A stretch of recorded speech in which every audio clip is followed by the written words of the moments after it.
China's economic recovery, that continues to stumble here as the world's second largest economy reported disappointing factory data for the third consecutive month in June. The manufacturing purchasing managers index, or PMI, that inched up to 49. That was from 48.8 in May, but remains below the 50-point mark, keeping it in contraction territory. Meanwhile, non-manufacturing PMI fell, indicating a slowdown in services activity and construction.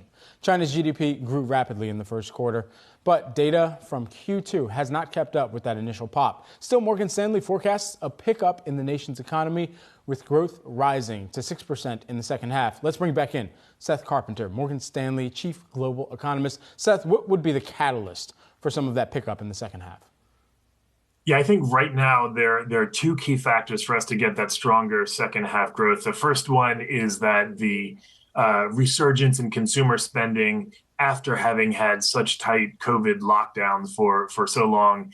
We saw that big pop in Q1. It moderated a bit in Q2, but we think there's more to go there with consumers satisfying their pent-up demand, especially for domestic spending, especially on services.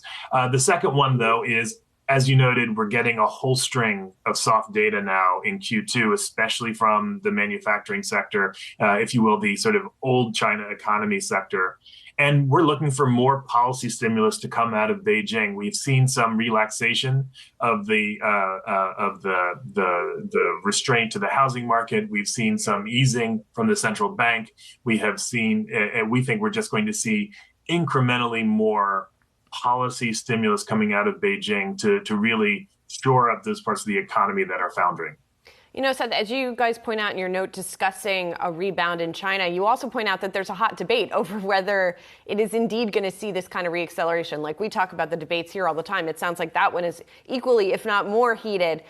What do you think is the crux of investor confusion when they look at China and whether indeed we are going to see this reacceleration?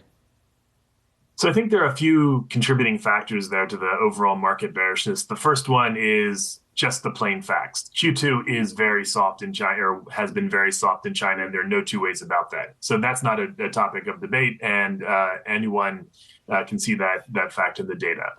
I think on top of that, however, there is also a lot of investors had plays on China, especially in the first quarter, looking for that China reopening trade. People have said over the past 25 years, we've seen periods where China accelerates. Let's try to capitalize on that. Our view has been it'll be a very different cycle, and it has been a very different cycle, so much more focused on domestic spending and on services that most investors' typical China plays didn't work out. And I think that compounds the bearishness. And I think the last part is, unquestionably, once we get beyond this year and next year, where there's a cyclical strength to it, there is a secular longer-term slowdown in China. And I think a lot of people in the markets now are saying maybe the slowdown that we're seeing now is actually that structural slowdown, and that exacerbates the bearishness for the near term. In some of the behavioral shift behind the slowdown in services, where is that kind of leading into other product categories among consumers right now? Are there areas that are kind of jumping or sticking out or outperforming?